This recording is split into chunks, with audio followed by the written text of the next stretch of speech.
আজকে আমরা শিখব হচ্ছে হার্টের সার্কুলেশন, মানে হার্টের না পুরো দেহেই রক্ত কীভাবে পরিবাহিত হয়।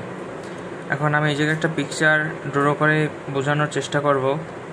এখন আগে দেখি এই জায়গায় কী কী আঁকলাম।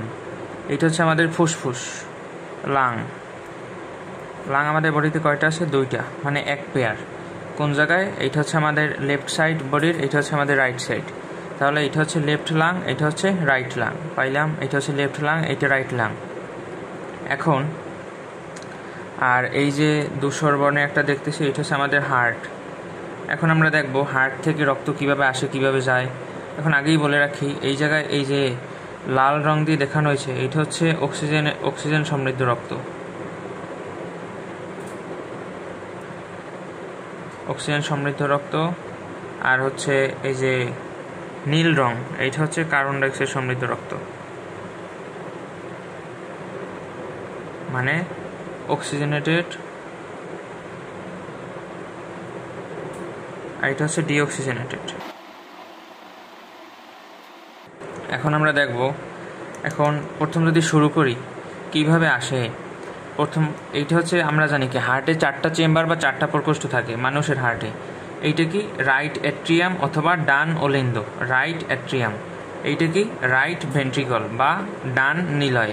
এইটা হচ্ছে লেফট অ্যাট্রিয়াম বা বাম অলিন্দ, আর এইটা হচ্ছে লেফট ভেন্ট্রিকল বা বাম নিলয়। আচ্ছা, এখন আমরা দেখব কোথা থেকে ব্লাড কোনখানে যায়। এটা হচ্ছে হার্টের এই জায়গায় হচ্ছে 3টা ওপেনিং থাকে টোটাল, আমি 2টা দেখাইছি। এই ওপেনিংটা হচ্ছে সুপিরিয়র ভেনা ক্যাভা, এইটা হচ্ছে ইনফিরিয়র ভেনা ক্যাভা। এখন এই যে ভেনা ক্যাভা মানে কি? ভেইন থেকে ভেনা ক্যাভা, ঠিক আছে। ভেইন মানে কি? ভেইন মানে হচ্ছে শিরা। আর ভেনা ক্যাভা মানে কি? ভেনা ক্যাভা মানে হচ্ছে মহাশিরা। তাহলে শিরা আর মহাশিরার মধ্যে পার্থক্য কি? ভেনা ক্যাভা বা মহাশিরা হচ্ছে শিরার থেকে বড়, মানে বড় সাইজের শিরা। আচ্ছা, বুঝলাম। তাহলে এইটা হচ্ছে কি সুপিরিয়র ভেনা ক্যাভা, মানে ঊর্ধ্ব মহাশিরা। আর এইটা হচ্ছে কি ইনফিরিয়র ভেনা ক্যাভা, মানে নিম্ন মহাশিরা। এখন এই ভেনা ক্যাভাটা মেনলি আসে হার্টের যে লেভেল, হার্টের উপর থেকে যত, এই যে নীল মানে কি কার্বন ডাইঅক্সাইড সমৃদ্ধ রক্ত, আগেই বলছি। তাহলে আমাদের দেহে যত কার্বন ডাইঅক্সাইড বা ডিঅক্সিজেনেটেড ব্লাড আসে কোনখানে? হার্টের উপরে। এইগুলো হচ্ছে যে সুপিরিয়র ভেনা ক্যাভা। আর হার্টের উপরে আছে কি আমাদের চোখ, নাক, মাথা, তারপর কি কান, এইগুলো যে ব্লাড সরবরাহ হয়, ওইখান থেকে যত কার্বন ডাইঅক্সাইড সমৃদ্ধ রক্ত সবই সুপিরিয়র ভেনা ক্যাভা দিয়ে আসবে।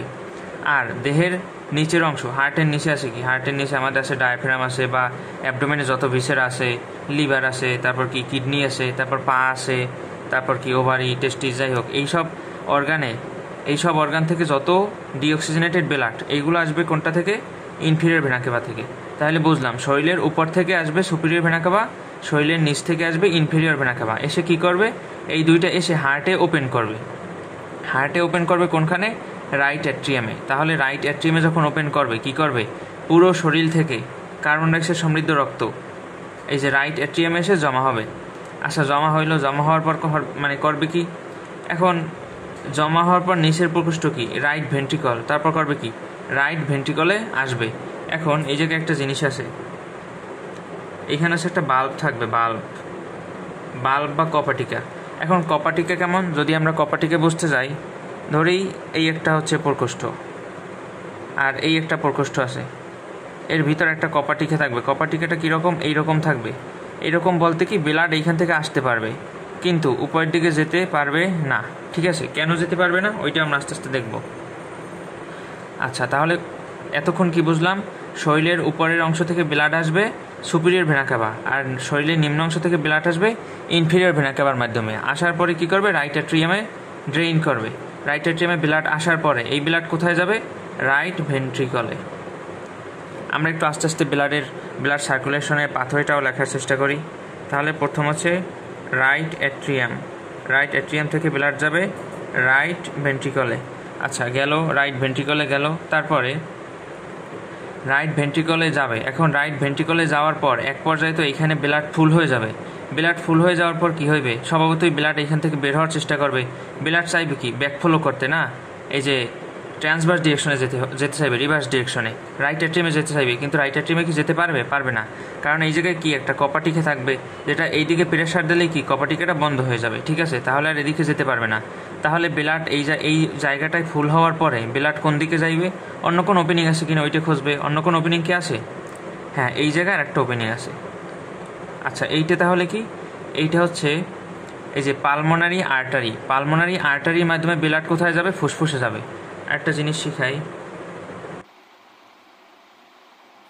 পালমোনারি মানে ফুসফুস সম্বন্ধীয়, ফুসফুস। এখন আমরা যদি কোনো জায়গায় পালমোনারি শব্দটা পাই তাহলে আমরা বুঝবো কি ওই জায়গায় ফুসফুস রিলেটেড কিছু আছে।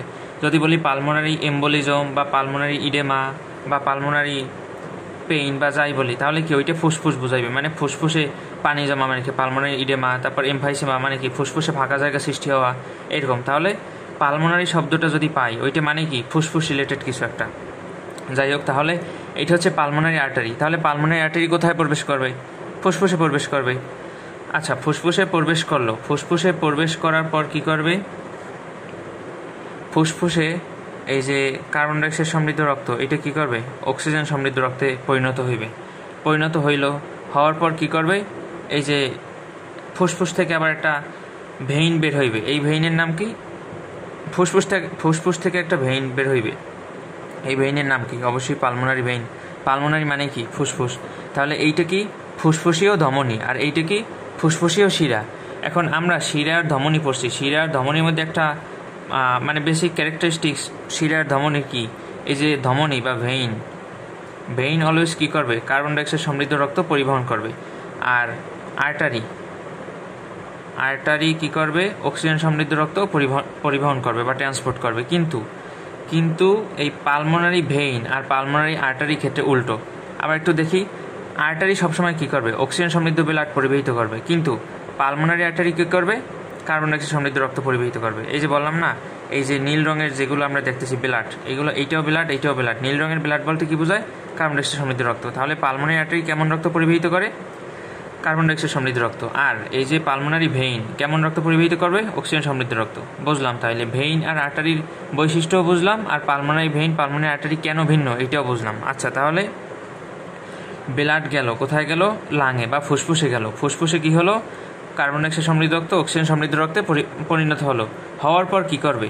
পালমোনারি ভেইনের মাধ্যমে। তাহলে এই যে পালমোনারি ভেইনের ভিতর যে ব্লাড থাকবে এটা কেমন থাকবে? Oxygenated blood. পালমোনারি ভেইনের মাধ্যমে কি করবে? ব্লাড আসবে হচ্ছে লেফট অ্যাট্রিয়ামে। কোথায় আসবে? লেফট অ্যাট্রিয়ামে। এখন লেফট অ্যাট্রিয়াম আসার পর কি করবে? রাইট অ্যাট্রিয়ামে এসে রাইট ভেন্ট্রিকলে গিয়েছিল, লেফট অ্যাট্রিয়াম এসেও কি করবে? লেফট ভেন্ট্রিকলে চলে যাবে। লেফট ভেন্ট্রিকলে গেল। এখন লেফট ভেন্ট্রিকল আবার ফুল হয়ে যাবে। ফুল হওয়ার পর কি করবে? একটা প্রেশার ক্রিয়েট হইবে এই জায়গায়, একটা কেমন ভেন্ট্রিকুলার প্রেশার তৈরি হবে। প্রেশারের কারণে কি হইবে? ব্লাডটা ব্যাকফ্লো করতে চাইবে, কিন্তু এই জায়গায় একটা কপাটিকে থাকে, কপাটিকে বা বাল্ব। এই বাল্ব থাকার কারণে কি হবে? এই যে ব্লাড ব্যাকফ্লো হতে পারবে না, মানে ব্লাড যেখান থেকে আসছে ওইখানে যেতে পারবে না। তাহলে আর কোন ওপেনিং কি আছে? হ্যাঁ, আর একটা ওপেনিং আছে এই জায়গায়। এই ওপেনিং থেকে ব্লাড ওদিক চলে যাবে, ঠিক আছে। ব্লাড তাহলে এই ওপেনিং থেকে কেন যাবে? প্রেশারের কারণে, ইন্টারভেন্ট্রিকুলার প্রেশারের কারণে। ভেন্ট্রিকুলার প্রেশারের কারণে কি হবে? ব্লাড এইটা কি? এটা হচ্ছে অ্যাওর্টা। অ্যাওর্টা মানে কি? অ্যাওর্টা এই আমরা এই জায়গায় পড়ছি না ভেনাকাবা মানে কি? মহাশিরা। আর অ্যাওর্টা মানে হচ্ছে মহাধমনী। তাহলে কেমন? ধমনী, কিন্তু সাইজ হবে কেমন? বড়। অ্যাওর্টা মানে হচ্ছে মহাধমনী, যেটা কোনখান থেকে ওঠে বা কি বলে? এই যে লেফট ভেন্ট্রিকল থেকে কি করবে? অ্যাওর্টা অ্যারাইজ করার পর কি করবে? এইটা হচ্ছে আমরা যদি এইভাবে ধরি, এইটা মেনলি হচ্ছে বডির সব জায়গায় আর কি। বডির সব জায়গায় কি করবে? সরবরাহিত হবে। এই যে হাত, পা, মাথা, নাক, কান, গলা, সব জায়গায় কি করবে? এই যে অক্সিজেন সমৃদ্ধ রক্ত যাবে, এর মাধ্যমে এইগুলো আবার কেমন? ডিঅক্সিজেনেটেড হইবে। অক্সিজেনেটেড হওয়ার পরে কি হইবে? এই ঘটনা তো আমরা আগেই জানি। পুরো শরীরের রক্ত যখন অক্সিজেন সমৃদ্ধ রক্ত থেকে কার্বন ডাইঅক্সাইড সমৃদ্ধ রক্ত হয়ে যাবে, তারপর আবার কি করবে? এই যে ক্যাপিলারি দ্বারা বুঝাইছে, এই যে অক্সিজেন সমৃদ্ধ রক্ত কার্বন ডাইঅক্সাইড সমৃদ্ধ রক্ত হচ্ছে, ঠিক আছে। এই জায়গায় এক্সচেঞ্জ হইতেছে। আর আমরা জানি কি ক্যাপিলারি লেয়ার কয়টা? একটা। তাহলে এই জায়গায় কি সব এক্সচেঞ্জ হবে। এক্সচেঞ্জ হওয়ার পর কি হবে? অক্সিজেন সমৃদ্ধ রক্ত কার্বন ডাইঅক্সাইড সমৃদ্ধ রক্ত হবে। হওয়ার পরে এইটা কি? এইটা হচ্ছে এই যে ইনফেরিয়র ভেনা ক্যাভা মাধ্যমে রাইট অ্যাট্রিয়ামে প্রবেশ করবে। আবার সুপিরিয়র ভেনা ক্যাভার মাধ্যমে শরীরের উপরের অংশের যত ব্লাড আছে সবগুলো এখানে প্রবেশ করবে। প্রবেশ করার পর কি আবার same process, right atrium, right ventricle, তারপর কি যে পালমোনারি আর্টারি হয়ে লাংয়ে আবার কি কার্বন ডাই অক্সাইড সমৃদ্ধ রক্ত, অক্সিজেন সমৃদ্ধ রক্ত হবে।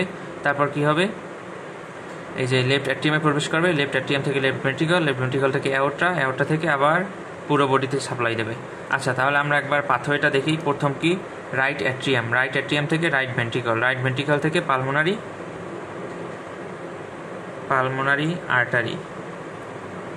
আর্টারি থেকে কোথায় যাবে, লাংয়ে যাবে। ঠিক আছে, ফুসফুসে গেল, ফুসফুসে যাওয়ার পরে কি ব্লাড অক্সিজেনেটেড হয়ে গেল।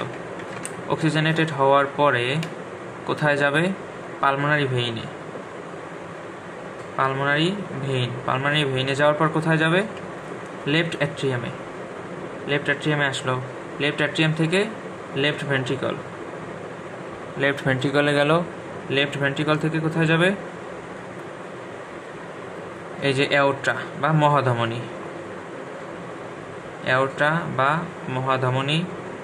মহাধমনী হয়ে কোথায় যাবে, পুরো বডিতে সাপ্লাই হবে। বডি না বা টিস্যু, বডি সকল অর্গান সব জায়গায় আর কি সাপ্লাই হবে। সাপ্লাই হওয়ার পরে কি হইবে, এই ব্লাড আবার ডিঅক্সিজেনেট হয়ে যাবে। কেমনে, এই যে টিস্যু ক্যাপিলারিতে এসে এই যে হাত পায়ে সব জায়গায় ব্লাড যাওয়ার পরে ডিঅক্সিজেনেটেড হবে। ওই ব্লাড আবার কি করবে, ইনফেরিয়র ভেনা ক্যাভা এবং সুপিরিয়র ভেনা ক্যাভা এটা দিয়ে কোথায় প্রবেশ করবে, রাইট অ্যাট্রিয়ামে। তাহলে আমরা বুঝলাম এই হচ্ছে আমাদের পুরো শরীরে ব্লাডের পাথওয়ে, কীভাবে শরীরে ব্লাড সাপ্লাই হয়।